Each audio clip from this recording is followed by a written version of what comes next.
Bienvenue dans cette petite vidéo. Je vais me tourner. Je souhaitais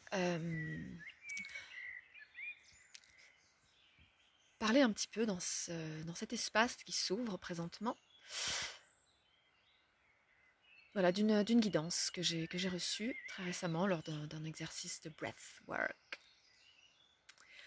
Ça me semble important pour moi, donc sans doute l'est pour d'autres personnes également, parce que voilà, en spiritualité, il y a de nombreux pièges, de nombreuses confusions. C'est vraiment pas évident de trier le bon grain de livret pour imager un peu les choses comme ça. Et donc, moi, voilà, je m'interrogeais et je recevais cette guidance entre jugement et discernement. Jugement et discernement. Alors, voyons un petit peu où cela nous mène.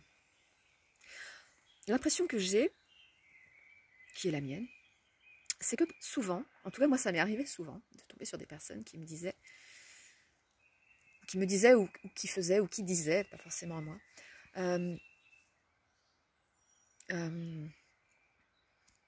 faut pas juger, faut pas juger, faut pas juger, ne faut pas juger, faut pas juger. Et en fait, derrière ce terme ou derrière cette expression, derrière cette idée, on englobait ce qui pouvait relever du discernement. Qu'est-ce que ça peut vouloir dire ?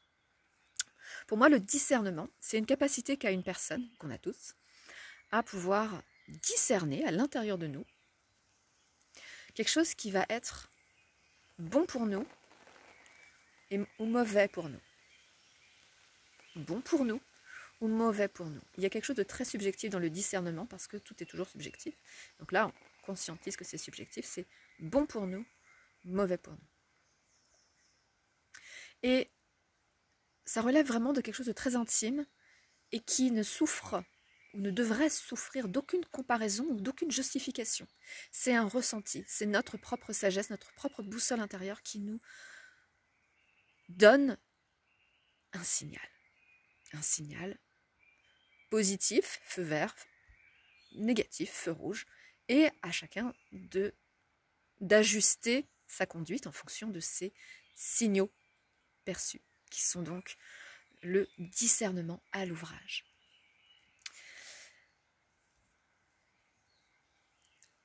Et souvent, on va avoir peut-être cette posture intérieure de se dire je suis en train de juger, si je dis que c'est pas bon pour moi, peut-être que c'est pas bon et je suis en train de juger. Et donc en fait on s'embrouille un petit peu parce qu'on est aussi bombardé d'informations qui nous disent qu'il ne faut pas juger, que tout est interrelié, on est confondu dans l'unité, dans le non-jugement, dans le subjectif, dans l'objectif. Et ça apporte souvent de la confusion. Là où je pense que ce serait bien de clarifier un peu les choses, comme je viens de commencer à tenter de le faire, avec donc ce discernement. Ce discernement, il est tout à fait légitime, car il est clair, et ça je pense que c'est important de vraiment intégrer cette information-là, que le monde de la matière dans lequel nous sommes incarnés est un monde de dualité. Qu'est-ce que cela veut dire ? Ça veut dire que c'est un monde polarisé. Donc il y a différentes forces qui traversent, qui influencent, qui structurent, qui modélisent, qui sous-tendent la manifestation et la création dans cette matière. Et ces forces, elles sont principalement au nombre de 2, et elles portent des noms très différents, mais ce sont ces 2 mêmes grandes forces, qui sont, on peut dire, le courant de l'amour par rapport au courant de la peur, le courant de la vie par rapport au courant de l'antivie, le courant de l'expansion par rapport au courant de l'oppression, de la... comment on appelle ça ? C'est pas concentration, c'est... ben voilà, oppression. J'ai pas d'autres termes qui me viennent. Le courant de la lumière par rapport au courant de l'ombre, le courant la force... Bon, je pense qu'on a à peu près donné les grandes lignes de ces deux forces qui peuvent être nommées de bien des façons en fonction des sensibilités, subjectivités de chacun. Ces deux forces, elles existent. Et un des grands piliers, une des grandes lois, une des grandes facettes de cette expérience d'incarnation est de justement faire des choix afin d'en apprendre plus sur soi-même. Et ces choix-là ne peuvent être faits que quand il y a des alternatives qui nous sont proposées. Et notre discernement consiste à savoir dans les alternatives qui sont nous proposées dans une situation, si ça va dans un sens, si ça va dans un autre sens, si ça nourrit, quels espaces en nous chaque choix peut nourrir. Après on rentre dans des choses assez complexes, où à chacun de pouvoir ensuite discerner les parties, les parts de soi qui sont décisionnaires ou qui sont en train de s'exprimer à un moment donné dans une sensation, quelle part de nous est à l'origine de l'émergence d'une perception, d'une émotion, d'une sensation, d'une envie, d'une idée, d'une pensée. Parce que toutes ces choses-là, magnifiques, peuvent émaner d'espaces en nous qui sont blessés, ou alors d'espaces en nous, comme notre âme, notre cœur. Et donc à nous également de discerner à l'intérieur de nous, et c'est souvent ce que nous invite à faire les expériences, enfin les événements à l'extérieur de nous reflètent les parties intérieures de nous, qui sont aux commandes, qui sont actives, qui sont opérationnelles, consciemment ou inconsciemment. Et là, on est dans un grand jeu où le mieux à faire, c'est de prendre une grande respiration, une grande expiration, et de laisser un peu l'ordre revenir tout seul. Donc, le discernement, il est fondamental dans cette expérience de vie. Il est fondamental et il est tout à fait légitime. Mais il est souvent assimilé ou confondu avec ce jugement et ou non-jugement, ou cette injonction de non-juger qui a toute sa raison d'être, car effectivement, juger, ça n'a aucun sens, ça n'a aucune pertinence, ça n'apporte rien, c'est une distorsion, une diversion qui n'a aucune pertinence au niveau spirituel et croissance et développement personnel. Donc effectivement, et juger, qu'est-ce que c'est? Eh bien, c'est dire si autre chose de manière objective, hein, il y a une dimension objective dans le jugement, où on va dire que quelque chose qu'on voit, ou quelque chose qui est fait, ou dont on est témoin, ou dont on prend connaissance, eh bien, on va apporter ce jugement de dire c'est bien ou c'est mal. Grossièrement, c'est ça. Et là, effectivement, ça n'a mais rien à voir avec l'histoire de notre processus personnel d'être ici sur Terre. Juger, effectivement, ça n'a rien à voir. Mais juger, pardon, excusez-moi, n'a rien à voir avec discerner. Et pour moi, c'est important de vraiment rappeler quelque part cette distinction, parce qu'on a toute la légitimité. C'est même important qu'on puisse retrouver notre capacité à discerner ce qui est bon pour nous, qu'est-ce qui nous fait vibrer, quelles parties de nous sont en train de vibrer. C'est la capacité à lire. Discerner, c'est lire, c'est décoder, c'est comprendre, c'est avancer. C'est indispensable. Le discernement, il est fondamental dans notre avancée sur le chemin. Le jugement n'a rien à voir avec ça.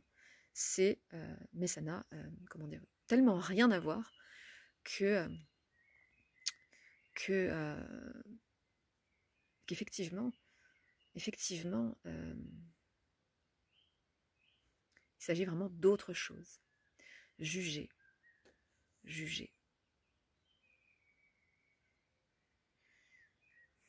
Je réfléchis, j'essaye de voir, parce que je vois que les mots portent aussi à confusion. Donc là, il ne s'agit pas tant de s'empêcher d'utiliser le terme juger, parce que juger, ça peut dire également estimer, évaluer, et on revient à discerner. Donc voilà, c'est vraiment la fréquence du jugement, c'est vraiment ça qu'il faut voir. La fréquence du jugement, c'est coller une étiquette sur un phénomène, ou sur une personne, ou quoi que ce soit qui va qui va venir vraiment porter de la séparation et une forme de rejet et d'exclusion. Là où le discernement de quelque chose par rapport à soi va poser une distance qui n'est pas une séparation, une distance qui peut être cousue de compassion. Donc il n'y a pas de séparation, il y a de la distance, il y a de la compassion, mais il n'y a pas cette séparation et donc cette fréquence de rejet. Donc voilà, c'est assez abstrait ce que je dis. J'ai pas beaucoup d'exemples à donner en concret parce que il y en a tellement qui pourraient se présenter. On peut essayer de faire l'exercice, je sais pas. C'est-à-dire que j'ai rien qui me vient en termes d'exemple.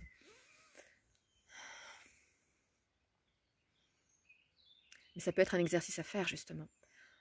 Chacun, à l'occasion, lorsque quelque chose se présente, d'observer dans son existence un endroit où nous aurions l'occasion d'exercer notre discernement et de pouvoir observer notre jugement et de peut-être poser cet acte de transformation de notre jugement en distance tissée de compassion.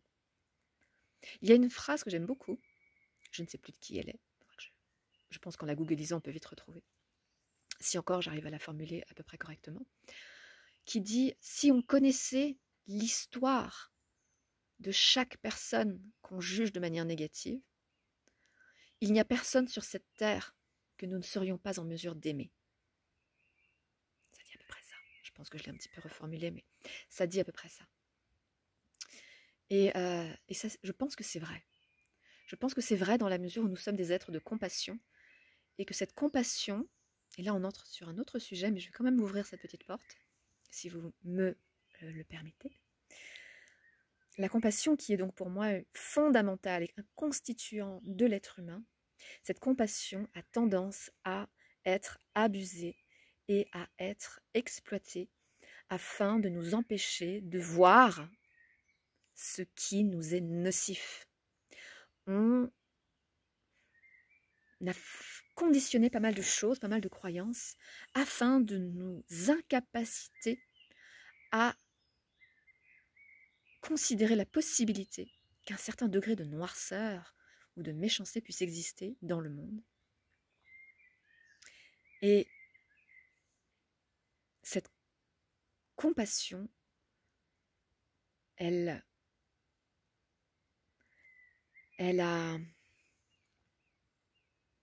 implique une responsabilité d'être honorée parce qu'elle est puissante et elle est précieuse, mais honorée par notre capacité à discerner là où le degré et la façon dont nous canalisons, dont nous envoyons, dont nous modélisons l'expression, la sensation, le ressenti d'une compassion, de la compassion, afin de ne pas en déverser des litres, si je puis dire, pour imager, sur des situations où ce ne serait pas forcément juste, et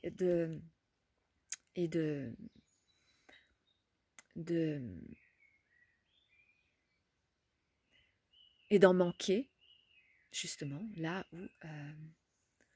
où il pourrait être judicieux et sage d'en faire preuve. Donc voilà, on a couvert un petit ensemble de choses. Je ne sais pas si cela est clair, je ne sais pas si cela est aidant. En tout cas, c'est ce que j'avais envie de partager et en espérant que tout cela fasse un peu de sens. À bientôt!